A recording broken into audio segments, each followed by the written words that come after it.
చాలా విషయాల్లో మనమే బాగుంటాం. స్కిల్స్, నాలెడ్జ్, టాలెంట్, క్వాలిఫికేషన్ అన్నిట్లో కూడా మనమే బాగుంటాం. కానీ ప్రమోషన్కి వచ్చేసరికి పక్కాడు కొట్టేస్తాడు.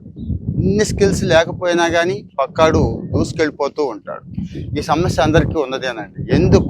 ఎందుకంటే మనలో లేని మంచి లక్షణాలు కొన్ని వాళ్ళకు ఉన్నాయండి. అవేవో నేను చెప్తోందే కాదు, ఫేమస్ హెచ్ఆర్ పీపుల్ అంతా కూడా ఇదే ఒప్పుకుంటున్నారు. ముఖ్యంగా కార్పొరేట్ వరల్డ్లో ఏంటి అంటే వాళ్ళు మనకంటే కూడా బలంగా నెట్వర్కింగ్ బిల్డ్ చేస్తారండి. అంటే మంచి వ్యక్తులతో, సాయం చేసే వ్యక్తులతో వాళ్ళకి చాలా మంచి సంబంధాలు ఉంటాయి. తెలివితేటలు, నాలెడ్జ్ ఉన్నవాళ్ళు ఓకే పని చేస్తారు, కానీ కాన్ఫిడెన్స్తో పని చేయలేండి. వాడు మాత్రం ఎక్కువ కాన్ఫిడెన్స్ చూపిస్తూ ఉంటాడు. అంటే కంపెనీ ఏ పని అయితే అప్పచెప్పిందో, వాడు ఏ పని అయితే చేస్తున్నాడో ఆ పని ఖచ్చితంగా అవుతుంది, సక్సెస్ అవుతుంది అని చెప్పి వాడు అదే పనిలో ఉంటాడు. రెండోది టైం మేనేజ్మెంట్ అండ్ శ్రద్ధ అండి. ఎన్నో తెలివితేటలు ఉన్నాయి కదా అని చెప్పి ఓవర్ యాక్షన్కి పోయి సరిగా టైం మేనేజ్మెంట్ చేయం. అప్పచెప్పిన పని మీద శ్రద్ధ తక్కువ చూపిస్తారు ఎవరు? కాస్త తెలివితేటలు ఎక్కువగా ఉన్నవాళ్ళు. మరి కాస్త తక్కువ ఉన్నవాళ్ళు అదే కంపెనీలో ఉంటారు, కానీ పర్ఫెక్ట్గా టైం మేనేజ్ చేస్తూ ఉంటారు, శ్రద్ధ చూపిస్తూ ఉంటారు. అక్కడ ఆ మేనేజర్లకు కానీ కంపెనీకి కానీ వాళ్ళు బాగా నచ్చేస్తారు.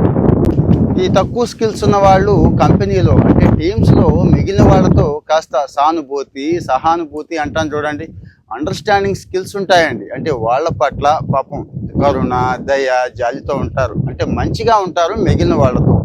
కానీ ఎక్కువ స్కిల్స్ ఉన్నవాడు మీకు తెలుసు కదా ఎలా ఉంటాడో, కాస్త పొగరు చూపిస్తూ ఉంటాడు. అది కూడా ఒక సమస్య. అలాగే చెప్పుకోవడం అండి, పని పూర్తయిపోయిన తర్వాత అనవసరమైన హడావిడి, అట్టహాసం లేకుండా ఆ పని గురించి అంటే ఆ సక్సెస్ గురించి ఎక్కడ అవసరం, ఎంతవరకు అవసరమో అంతవరకు వీళ్ళు చెప్పుకుంటూ ఉంటారు.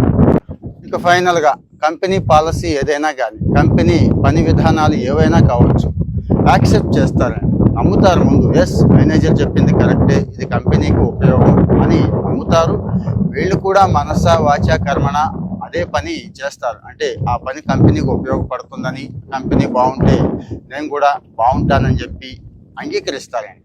పైపెచ్చు అక్కడున్న మేనేజ్మెంట్ స్టాఫ్తో కానీ, మేనేజర్ లెవెల్తో వాళ్ళు కానీ చాలా చక్కగా ఒబిడియంట్గా ఉంటారు. ఒబిడియంట్ అంటే మీకు తెలుసు, ఒకే టీంలో పనిచేస్తూ ఉంటారు, ఒకే కంపెనీలో ఉంటారు, కానీ ఒకరిని చూస్తే పై వాళ్ళకు భయం అండి. ఎందుకు?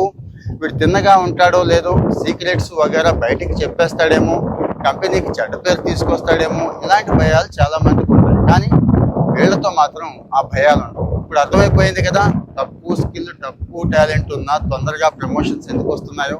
కామెంట్లో మీ ఒపీనియన్ చెప్పండి, ఫాలో అవుతూ ఉండండి.